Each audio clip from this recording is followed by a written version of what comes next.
CEO of Infoysys Consulting. He has a couple distinguished honors here. First is in both 2003 and 2005, he was named among the top consultants in the entire world by Consulting Magazine. And what he's doing right now is he's CEO of a new part of Infoysys, a Bangalore-based technology firm, but it's a consulting arm that's actually started new and located here. And we've asked him to speak in this series really from a couple different perspectives. One is that he can offer the perspective of corporate innovation, because this is a new part of an existing company. So he can talk about that. But the fact is, it's a new business for Infoysys. It has an entrepreneurial perspective to it. And the other thing is that an increasing amount of the gross national product of the United States, based on globalization and based on a number of issues, is that a lot of new companies are service-based businesses. So basically, there's a services perspective, which we also thought is very interesting. Because normally, what you hear is a lot of product companies, particularly venture capital companies, have product orientations. And we expect services to be increasingly dominant over the next 10, 15, and so forth years. So it's very interesting that we got corporate innovation and new venture perspective as well as services baked in here. So with that, I'd like to introduce Stephen Pratt. Okay, thanks very much. Thanks. Well, it's fun to be here. Actually, I remember back a long time ago, more than 20 years ago, when I was an engineering undergrad at Northwestern and trying to figure out what I wanted to do, and actually was thinking about, boy, I really like some of the aspects of engineering, but some of them are kind of a drag, and like, what do I really want to do with my life? And I guess I would have never projected that, like, I guess it's 22 years from then, I would end up spending most of my time on marketing and sales and with people issues and those kind of things in running a business. But I think that it's really important, the education that you're getting and the way you think and the way you're training your brain to solve problems is a super important thing, and I think very important thought process for innovation. And so, as you said, there's a bunch of ways we could go with this today. I have a little speech that I'll give, and I could talk about innovation of a profession, basically a big opening that I saw in the consulting profession, and decided to try to be a pioneer and a leader in redefining the consulting profession. We could talk about how to do that within a larger company. You could talk about it from a personal perspective and sort of how I decided to do that. I could talk about the consulting profession if you're interested in the consulting profession. I also just got, last week was in Davos, Switzerland at the World Economic Forum, so I can answer questions about that. The most asked question, of course, is, did you see Brangelina? And so my wife did. I didn't actually see them, but I did get to play tennis with Monica Seles, so that was the highlight. I'm a tennis nut. So I could talk about any of those, or I could just talk about career paths.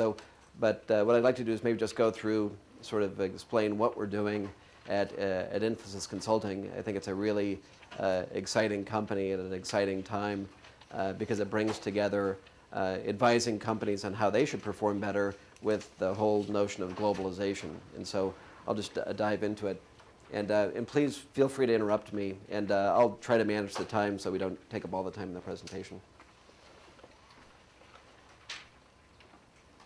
Okay, so the company started with a single notion of is the consulting profession really going insane? I mean, it's really, there seems to be something tremendously wrong. And remember that insanity by this guy said that it's doing the same thing over and over and expecting different results. And I felt as though in consulting this is what was happening, is that if you look at what was happening in the 90s, is that about half the projects that were being done in consulting failed. And that failed, and when I say they failed to meet the expectations of what the client said. So a client would hire a consultant and say, I want to fix this problem, and about half the time it did, and about half the time it didn't. in the way they wanted. And so so there's something fundamentally wrong here that needed to be fixed. And so we definitely don't want that. The problem is it led to this problem, which is a really big problem, is it led to skeptical clients. And clients started doubting consulting profession and saying, boy, is this really the right way to do things? And is this really the right model? Maybe there has to be a better model to do it. And what happens is when you get clients that look like this with that expression on their face, is that you get slowing growth of consulting firms. And so if you look at what happened in the early 2000s, is that the consulting profession slowed down and it started creating career log jams, and because it wasn't growing fast enough, and it started people started bunching together, and that won't work because of this problem. Because if you get career log jams, you get slowed compensation growth, and all the smart people like you say, listen, I'm not going to hang around and work really, really hard and travel so much if I can't get paid well. And so they left and did other things. And so fundamentally, there was a big problem. So the notion was that maybe we aren't going insane, maybe we just need a new model, maybe we need a new way of doing things. And that led to the idea of Infoysys consulting, which I really think is the fourth inflection point in consulting. That if you look at what happened in 1914 is when there was a Edwin Booz. There's this guy who started Booz Allen and Hamilton, and I happened to work there for 8 years, not in 1914, but it was Edwin Booz was a real pioneer of creating this, and basically it was with stopwatches and clipboards of looking at time and motion studies. How long did it take you to do something, and can we do it faster? And that was pretty good, but it wasn't the real model of the profession. What really happened in 1926 is that James McKinsey formed McKinsey & Company and really professionalized the profession, and said it needs to be more like lawyers and doctors than guys with stopwatches and clipboards, and did that. And then James McKinsey actually died a few years after the founding of McKinsey, and Marvin Bower was really the person who took over and drove it. And that worked really, really well until there was a giant mistake happened in the consulting in the management consulting profession. They missed the whole technology wave. The technology hit companies in a big way and affected how they performed, and they completely missed it. And that created an opening in the 1980s for the accounting firms to say, you know what, if they're not going to do it, we're going to do it. And they stepped in, and launched companies like Accenture, what is now Accenture, or what was PwC Consulting, now IBM Global Services, or Deloitte Consulting, or those kinds of firms really came out of this because they said, you know what, we'll give good business advice, and we'll do the implementation. And this was really great until just a few years ago. And then what happened is the consulting profession missed another huge wave, and this is globalization. And this is going to affect every single person in this room. And so you better pay attention to this, because if you don't pay attention to it, you're going to be a victim of this, and your careers are going to suffer because of this. And if you take the opposite approach and you embrace it and you lead it, that you can really make this so that you have a super successful career. So what happened is that the consulting firms sort of missed this whole globalization wave and only kept their workforces in high-cost locations around the world. And there were companies like Infoysys who quietly, and not so quietly, were hiring tens of thousands of people in India and China who were doing engineering development at 1/6 the cost of the people in the U.S. Right? And this is a huge disruption in the consulting profession on implementation. And what happened is that created an opening to create a better model of consulting, whereas you have where you have very, very good consultants working in the U.S. and the U.K. and Germany and Japan, where the clients are, and you support this by super, super talented, super hardworking engineers in India and China and the Czech Republic and Mauritius and other lower cost locations around the world. And it's a killer model because it's better from a client perspective, and it's better from a consultant's perspective. So, but in order to get to this new inflection point, we needed to part with the sacred cows. And of course, our parent company is an Indian company, so this is a really big deal, is parting with the sacred cows. Is that that the first notion that we needed to get rid of in the consulting profession is that you had to pick one or the other. You either needed to be a guy who carried around HP12C and was a management consultant and did finance and didn't understand technology, or you needed to be a tech expert firm. So you needed to be one or the other. You had to pick. The concept that you could actually do both, the concept that you could actually understand business and understand technology was it was blasphemy. I mean, the fact that your brains could actually do those things is ridiculous. And so we have completely thrown out this notion, and we expect every single person in our company to understand both of these. There's also a notion that you either could give sort of very, very high-level blue sky advice, or you had to be sort of a pick and shovel person. You had to be an implementation person. You couldn't possibly, again, give the advice and then actually make that happen in reality. You had to pick one or the other. And again, this is a ridiculous notion. The next one was a cultural thing, is that you had people who went to business school and you had people who were engineers, right? And if you were on this side, you said, those guys are a bunch of prima donnas and I'm not going to work with them. And if you're on this side, you said, those guys are a bunch of propeller heads and I'm not going to work with them, right? And that was the notion. And that's the way the cultures developed, that you either were on this side or you were on that side. And again, this is a terribly outdated notion. The way companies need to work and the way consulting firms specifically need to work is that you need both people working together, right? And it's very, very important. So I started here, by the way, right? So I have a master's in EE and started doing satellite communication design. That was sort of my start into the whole thing. So I'm among friends. Right? So the other notion is that this crazy notion that the more you got the client to pay, the more the value was. And if you ask most clients, they would say, you know what? It's actually a better deal if I don't pay as much, right? So this notion that you had to really charge a lot is a ridiculous and outdated notion. The fact that consulting teams needed to be on site, that engineers actually needed to live in the United States or needed to live in the UK or Germany and be on site with clients is again an outdated notion. The fact that you could spend your whole career working for McKinsey or Bain and be a great CEO someday is also an outdated notion, that it does not prepare people completely for their career to be a business leader. And so this leads us to, so what is the new model in our profession? What does the consulting firm of the 21st century look like? And this is what led to the origination of Infoysys Consulting. When we saw this and we went and we're making it happen. So the old model was you had these management consulting firms. You had McKinsey, Bain, BCG, all of those things. And they were business advisors. And they were experts in business.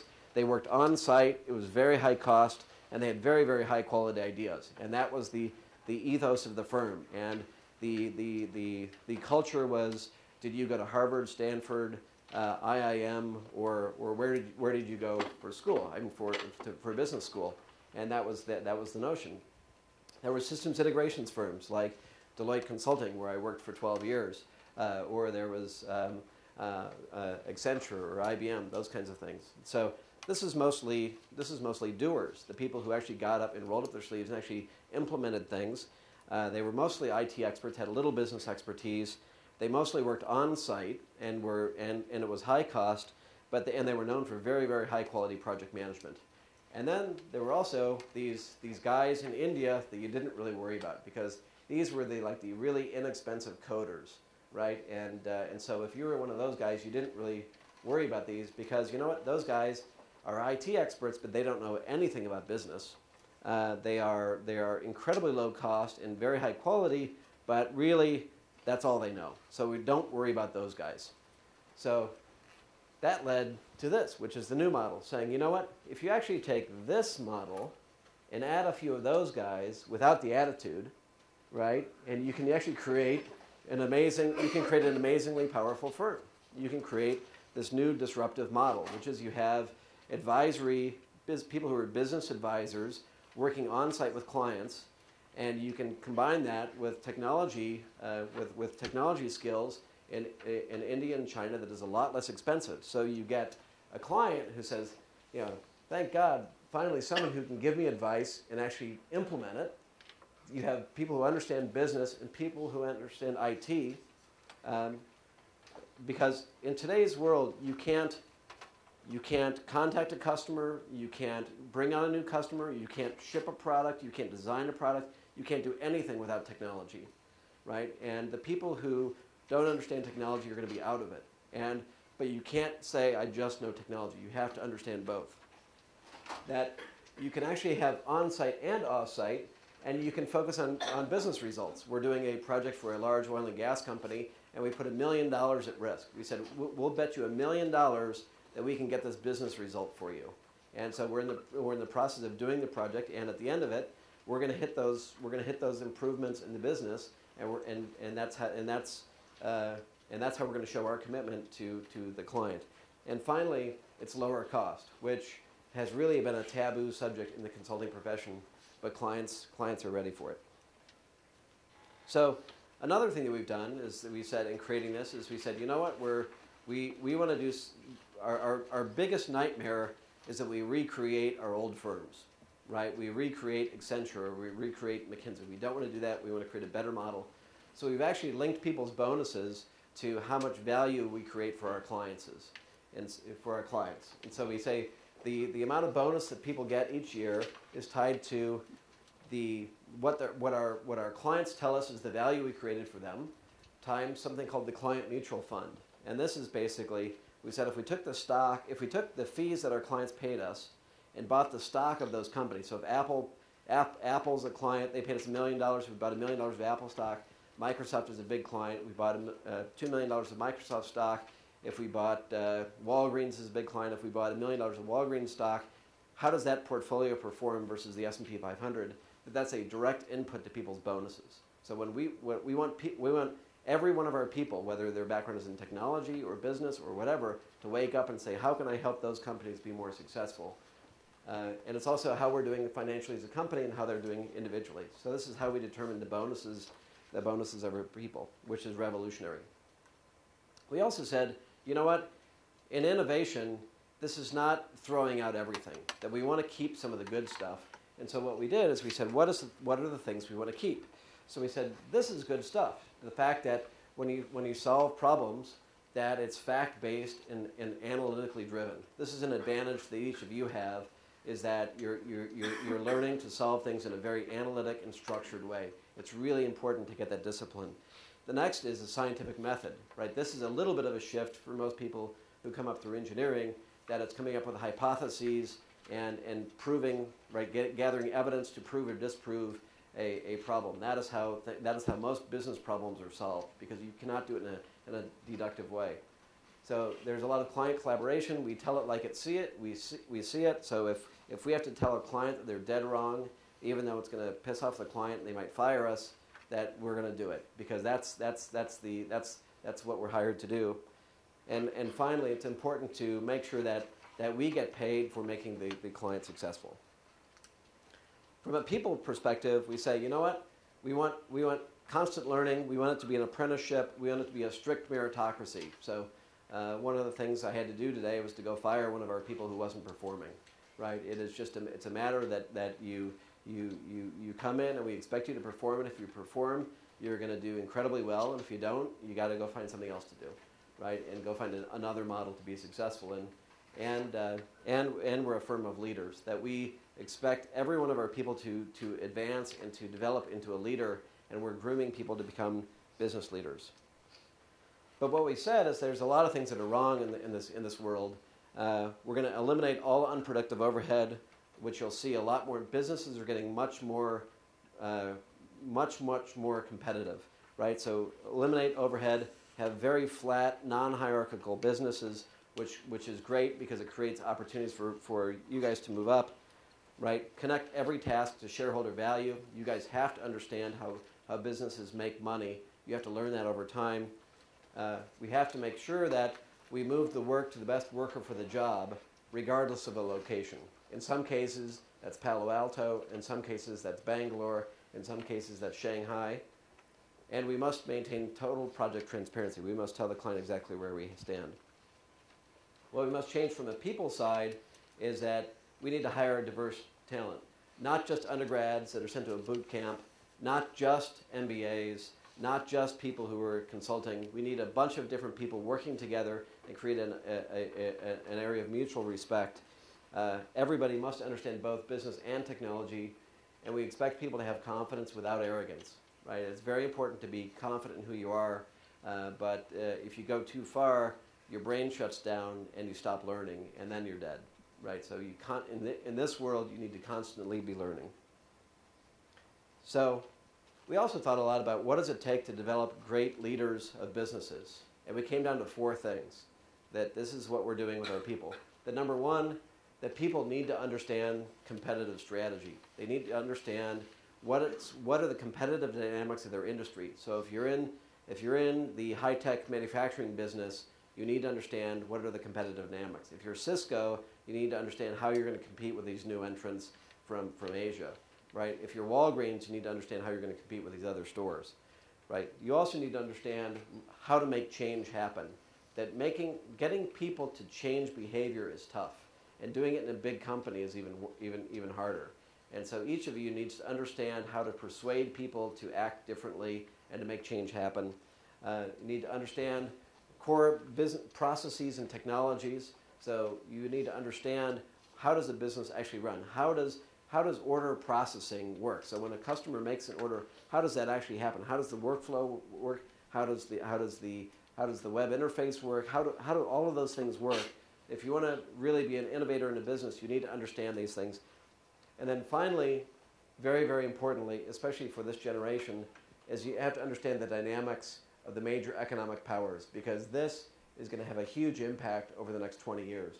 That how does the EU, the US, India, and China, how are all of these interactions affecting the company you're working for and you as an individual, right? Because it'll affect a lot of the career choices you make. It'll affect a lot of decisions that your company makes. So Infosys is right in the middle of all this and is riding a lot of these waves. 18 months ago, we were 25,000 people.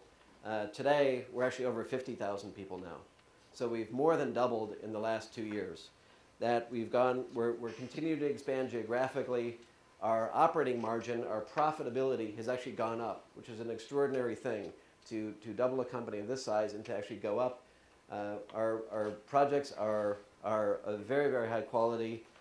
We have very high quality. I don't know if you know the CMM5. It's by Carnegie Mellon. It's a certification for how high quality your technology is. CMM5 is the ultimate goal and the ultimate measure of quality. We're 20 times better than that, right? So we were one of the first companies to get CMM5. We're actually 20 times better than that. We also measure how well we're doing on delivering value to clients. We're doing better than that. And the Client Mutual Fund, thank goodness our clients are performing well too. So what we want is the legacy of the generation that we're starting in the consulting profession is higher value to clients. We want global engagement teams. We want the people in the U.S. for it to feel natural to interact with people in India, China, the UK, all over the world. We want better run firms. We want diversity, and we want to get rid of the arrogance and have much more confidence. And a final note on personality, that we think that while we're doing this, while we're creating this disruptive model and driving all of our competitors crazy because we're coming in, we're a lot less expensive and higher quality, that there's no reason you can't have some personality in this, right? That we want each individual to retain who they are. That we think another mistake is that a lot of the consulting firms suck all the life out of the individual, right? And they expect you to be this automaton, either this blue blood, right? The person who has to appear on a pedestal, or this person who does things according to a rote methodology. We don't need that. We need people who want to maintain their personality. And this is, we want to be like this guy who's Archimedes. And the famous quote from Archimedes is, if I had a lever long enough, I could move the world. And we think that actually in the consulting profession, there is no better place to actually have a significant impact on the economies of the world. If you think about it, we go from tough business problem to tough business problem to tough business problem for some of the world's most important companies and actually make a difference. And so you actually, over your career, you get to work on and influence a lot of different companies. So this is, so we want to be like this guy, just not made out of stone, right? And so what we want to do is to build a great new generation in the consulting profession. And so that's what we're doing. That's Infoysys Consulting. So that's why from just a pitch on sort of what we're doing. So I'd like to maybe I can either sort of talk about the story of how we started the thing at the very beginning, or if you had any other specific questions. Do you have any? There might be questions. Yeah. Have questions? Yeah, sure. Yeah, I just wondered, do you have to, when you change people, are you just trying to influence that are changed inside the company mostly, your own company, or other companies that you're consulting with specifically? When we try to make changes happen? Yeah. No, it's easier to change people within our company because I can just tell them to do it, right? Right. So sometimes they don't, but it's a lot easier because you also control their pay and you can persuade them and I mean you have to lead by example but the harder thing is when you're consulting from the outside and you have no influence on their pay, you have no influence on really anything other than persuasion. And you have to convince this client who is used to doing things in this old way and to get them to do it a new way. For instance, that, boy, you're doing a lot of your product development, all of your product development is done in Palo Alto, right? You might want to think of a model that a lot of it's done in Palo Alto and some of it's done in Shanghai, some of it's done in India, and therefore you can have 3 times as many people doing it, and you can do a lot of the basic product research in these other places and save the really tough product research for the people here, right? And to get them to do that is a really tough thing because they say, you know, everyone's going to hate me, or it's not going to work, or what if it fails? And so you need to make it so that either there's a lot of talk about burning platforms, right? So that if you don't do it, right, you're dead, right? So is one thing, or if you do it, you're going to be way ahead, and you're going to create some advantage, so that's the hard part, and convincing the higher up executives to stake their political capital on it is a tough thing, and then to make them, and not everyone is a good leader, so they will tolerate people who don't do it, right? And so they need to spend their time convincing people this is the important thing to do and so forth. So it's that's the hardest part. I mean, even if the project is like we just did a project for a large testing company, and it was go take this sales application, right? That for North America, and configure it so that we can use it in Asia, right? So it seems like a pretty simple task. Well, the thing is, the people in Asia have very, very different requirements for this, and hate that application. So you have to go over there and sit down with them and say, okay, well, what do you want? What's going to make you successful? And they say, okay, well, first of all, Asia is not one thing, right? So it's very, very different if you're talking about Japan or Korea or Thailand or Malaysia or whatever, wherever or China is. It's very, very different, and so it's going through that process. Yeah. You have a slide where you have the 4 flags representing the 4 Yep. major economic portions of the world. Yep. And you say it's important to understand how these things relate to each other. How do you see relationships between these things, and what is going to happen where? I mean, what do you mean by understanding the relationships Right. between Yeah. EU and US and so forth? Right. So, well, first of all, I think it's important to actually work there at some point. I mean, even if you're just there temporarily or doing an assignment there, it's important. So you just have some exposure to the basics, right? But if you look at these interactions, so the U.S. is productivity is at an all-time high for the workforce. It's a unemployment is low. There's a million jobs are destroyed each week, and 1 million jobs are created each week. So there's this huge, what they call creative destruction. That has been the legacy of our country for 200 years, right? When we started as tobacco farmers in the East Coast, right? And we went from far, and that's happening. And Silicon Valley is the classic example. I mean, it used to be a bunch of people who did coding, right? And now, like, a lot of those jobs are going other places. So they're saying, okay, well, what can we do? And they're learning to do a lot of other things. So it's, and so if you're here, right, I think you need to think more like an orchestra conductor, right? I don't necessarily want to be I want to be a really great violinist, but I want to learn to be the orchestra conductor, right?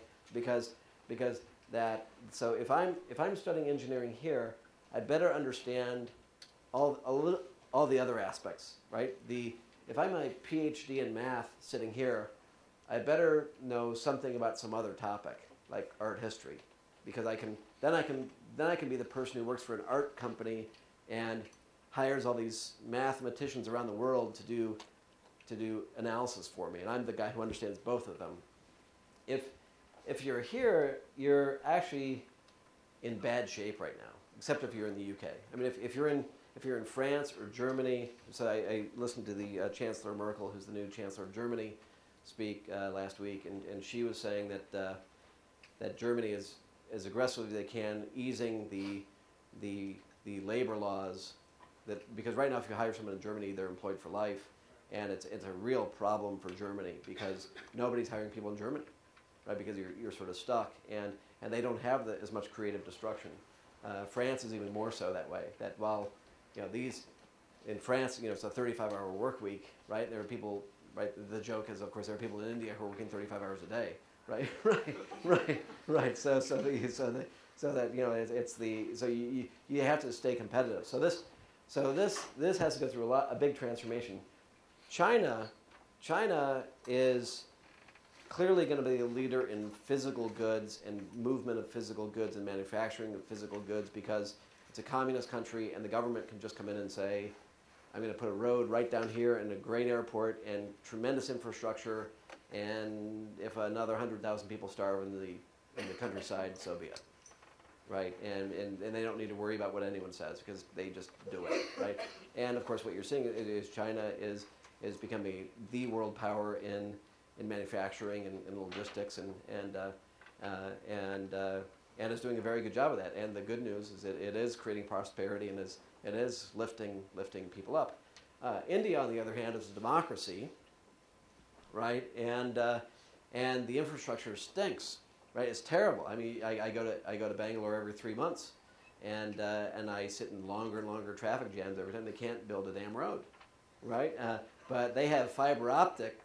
It's the envy of the world, right? And they have a bunch of, because they're a democracy and because they're capitalist, right? There's a bunch of entrepreneurs popping up, and guess what? These entrepreneurs are creating. They're really good at moving bits around. You can't move a truck from one part of the city to the other, God forbid, to another country, but you can move bits really well. And so you're seeing all these software companies and call centers and all these things are popping up, and so that's what's happening in India. And the price and there are 600,000 engineering grads a year coming out of China. There are 300,000 engineering grads coming out of China or India. There are about 60,000 coming out of the U.S. each year. So 10 times as many here, and they're really smart, right? They're really smart and they're really hardworking, but they don't have the advantages of that you guys have, right? And you have to think orchestra conductor. You have to think creativity. You have to think of understanding disciplines outside of your one niche. If you're in the U.S. and you look like that, right? You're in big trouble. Right? If you're in the U.S. and you look like that, you're in really good shape. Okay? So even if you're deep in a subject, that's okay, but you better learn this, because then you can say, you know what? I can hire this person here. I can hire this person from India, this person from China, this person from Moscow, right, and so forth. And then you're okay, right? But if you only under that, you're in trouble, right? Because there's someone who's less than a microsecond away, who's going to do it 6 times as inexpensively. Yeah. I'm going to play devil's advocate a bit. I've been managing international engineering teams since the 90s. For several companies, I've had operations over in India and China. Right. Sort of the elephant in the room that people have talked about is the quality isn't the same. Yeah. The culture is different in such a way that they don't focus on things that we have because of our history with CS, the Socratic method, that become important to us. Yeah. Every single project I've seen, the quality coming out of India and Shanghai has been inferior compared to American productivity. Yeah. In fact, the thing that I've seen is a lot of consultants have come in, they've done a project, well then when it's time for version 2.0, they have to scrap it. The code is completely unreadable, completely unmanageable. Yeah. And I would say until they can change their culture, and not the whole culture as a whole, Right. educational culture, Yeah. they're always going to be inferior to Yeah. the American way. And Yeah. that's a problem for them. Yeah. No, you're dead wrong. You're dead wrong. It would be nice to believe that, right? But there are certain things that if you hire the so we hire like the top 10%, or probably less than that. We get 1.4 million applications for jobs every year. 1.4 million applications. We hire 15,000, right? They're wicked smart, right? The code that they crank out is amazing, right? It's factually, you can measure it, right? So it's How do you measure it? Specifically, like code, maintainability? right? It's code defects, and according to the CMM processes, right? Is the way you do it. It's when you go live, does this thing crash? Right, and so forth, right? So I think that on the edge of innovation, we have an advantage, right? And someone asked some people in India and said, well, what are you doing? Or like I'm sorry. They asked the guy in India, well, what are you going to be doing in 10 years? Well, we're going to be doing the stuff that you're doing now, right? The question is, what are you going to be doing next, right? Right. So I think that what we have to do is in the U.S. and the U.K. is to be the leading edge of innovation, and to not be, gee, I'm really good at doing the same old thing. It's how do I take one of these things and one of these things and put it together and make it better, right? How do I create the Reese's of of engineering? That's the key. That's the key because. Of course, there's a bell curve in any society, right? There's some really dumb people in India, right? There's a lot of them. In fact, there are more dumb people in India than there are in the United States.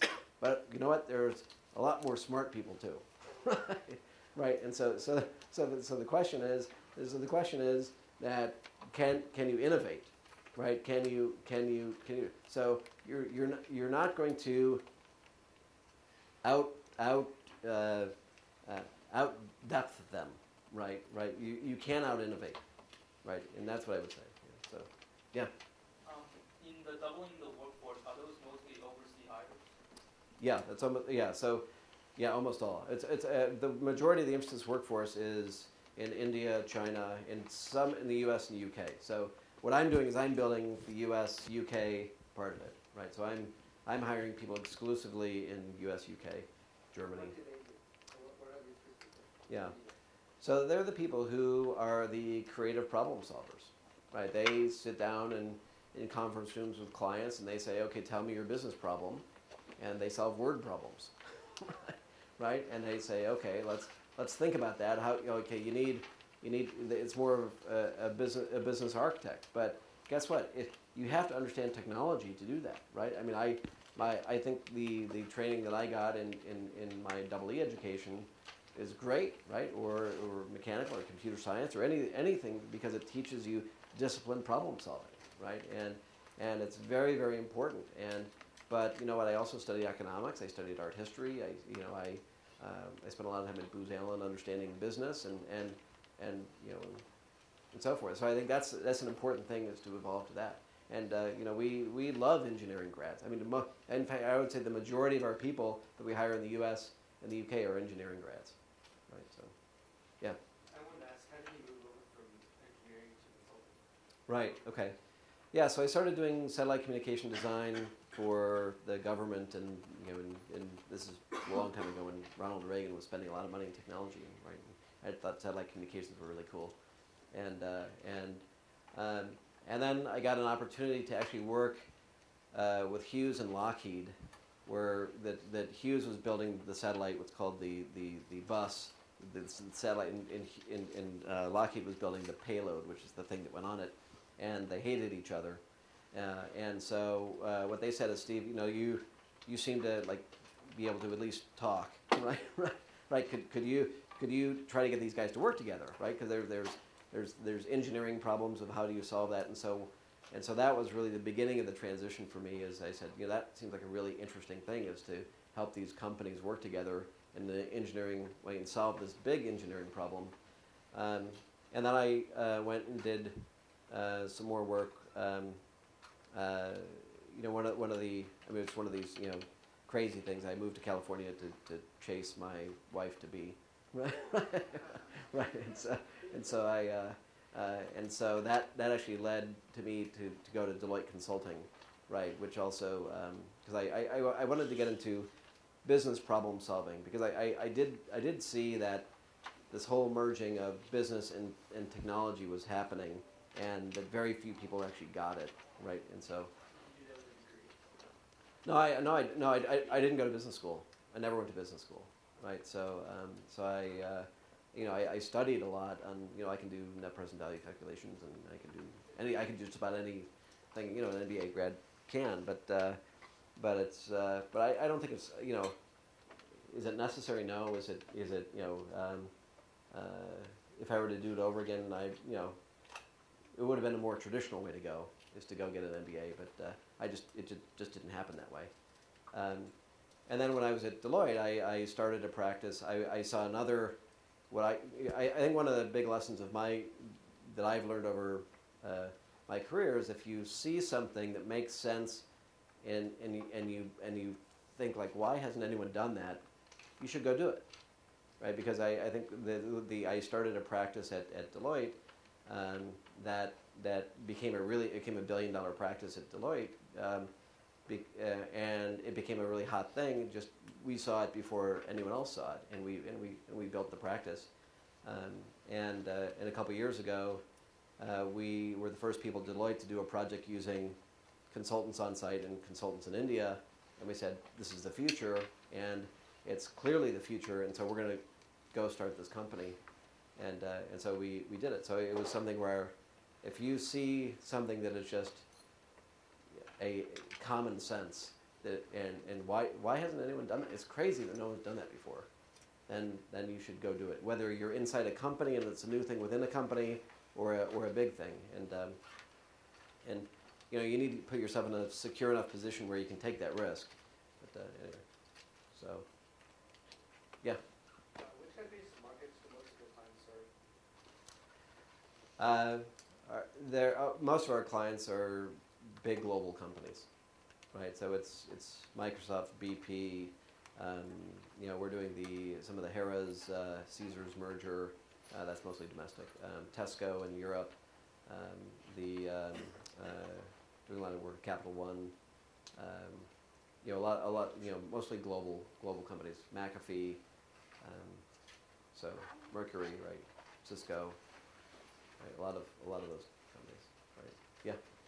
I have a two-part question. I guess the first part is, could you clarify how Infosys compares to companies like Accenture in skills and money, in terms of like Accenture, if a company hires Accenture, you pay for like the hotel fees, like the Hyatt, you stay at Hyatt, every individual person gets their own car. Right. They get like $50 for money, lunch fees every day alone. Right. And then on top of that, Yep. like from personal experience, I know like if a company's hiring them for working on a Sybase database, they get sent to a Sybase training for 4 weeks right prior to going. Yep.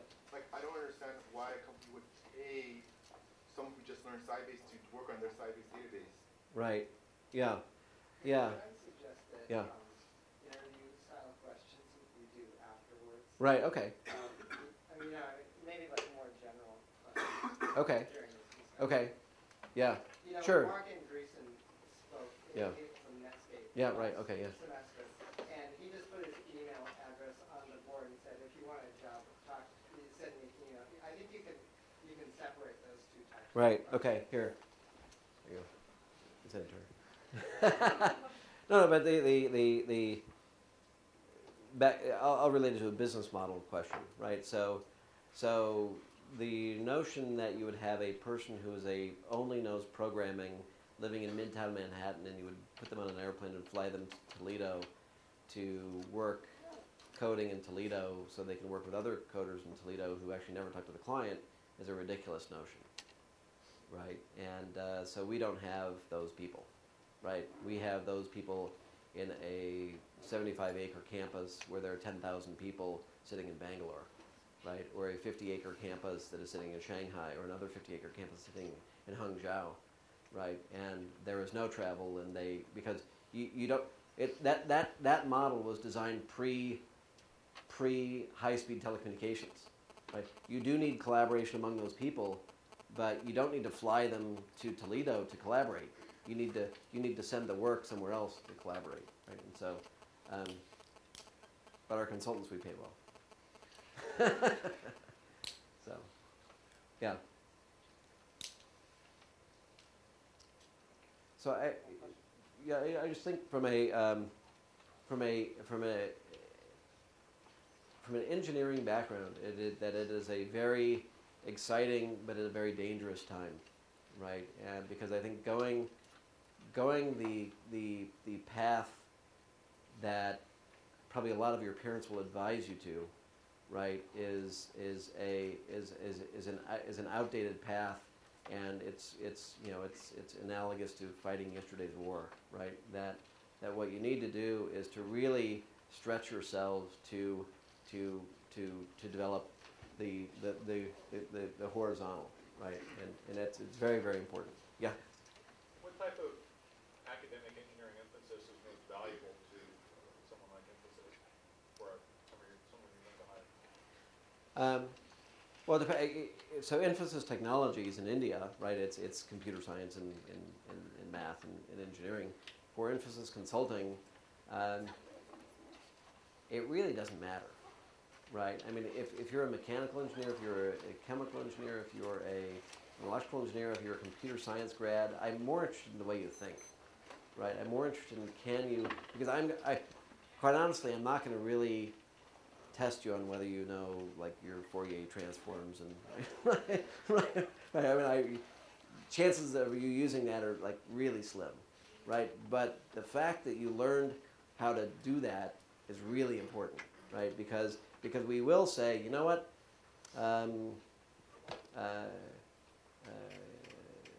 this is the AAA of Northern California, right? They want to put their they need to decide where to put all of their depots. Where should they put them? Right? That's the question. You go figure it out, right? And that's a really complicated problem, right? And so you have to figure out, like, all the different things that affect that, right? What's the price of the part? What's the availability? How often do they need it? What's the location? Where do the accidents happen? Right? I mean, and to be able to solve that problem in an efficient way is really hard to do. And someone who was a philosophy major, right? Hopefully, I'm not offending anyone, but but if you're going to really struggle with that, right? Because you have to be able to solve problems like that's probably a trivial example, but something like that. So I would say just work on your problem solving skills, and so when people say it's like why am I studying for this test that I'm never ever going to use unless I design things for this company, that it's and that's what we need. I'm not downplaying Fourier transforms, and like some company's going to hire you and that's what you're going to do, and you're going to need to know that, but it's just not for us. Right? So. My question is more directed to where you think, from your experience with all these companies around the world, where you think technology is going. Oh, right. It's kind of in a general sense. Yeah. You have such a broad experience. Oh, I see. Yeah. Well, there's this. The internet is not nearly played out. I mean, the whole convergence thing is really exciting. I mean, I was in again in Davos last week and was listening to Ed Zander, who's the head of Motorola, talk to the guy who's the head of a cable company, talking to the head of MTV, and they're all battling about how all this is going to work. I mean, it's happening right now. I mean, if you figure, the economics are completely up in the air. I mean, do you pay? Do you say I want my MTV, right? And you pay for MTV, or do you pay for I want my cool Razr phone and whatever channels come on it, or do you say I'm a Comcast person and I don't care what device, and Comcast says, well, you get a free Motorola phone, right? So I think if you're in the middle of that, it's really, there's a lot to play out there. I mean, there's a big wave there. I think that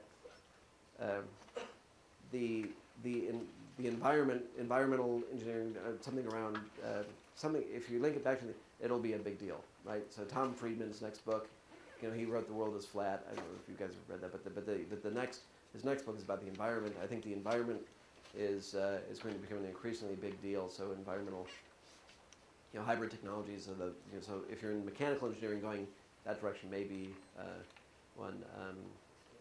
Medicine's a tough way to go, right? My wife's a doctor, and that's it. I'm not sure that's the way to go. What's that? Yeah.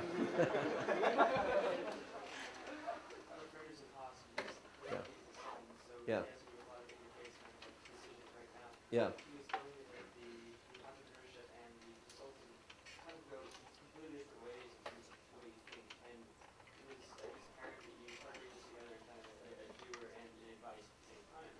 Yeah. Where do you both learn about that? Because yeah. you have to kind of go one route and the other. And Yeah.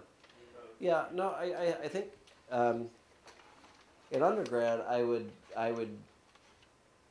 think going engineering analytics, train your brain to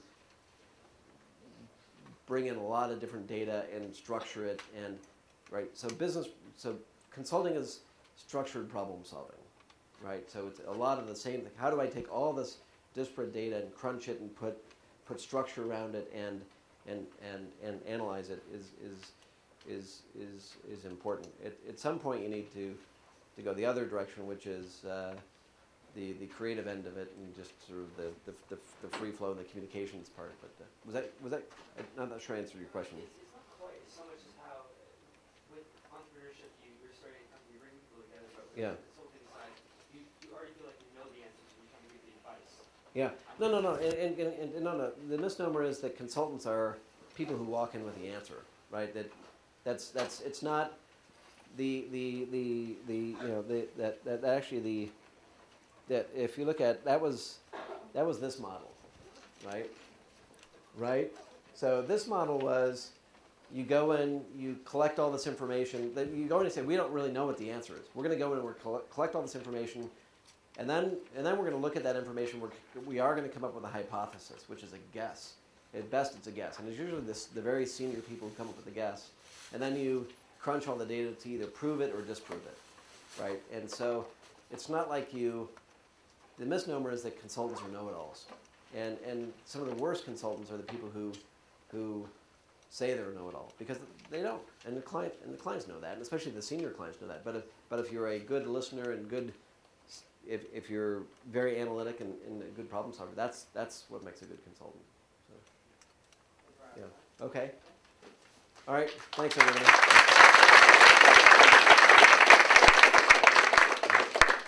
Somewhere there's a clipboard, and drop the yellow.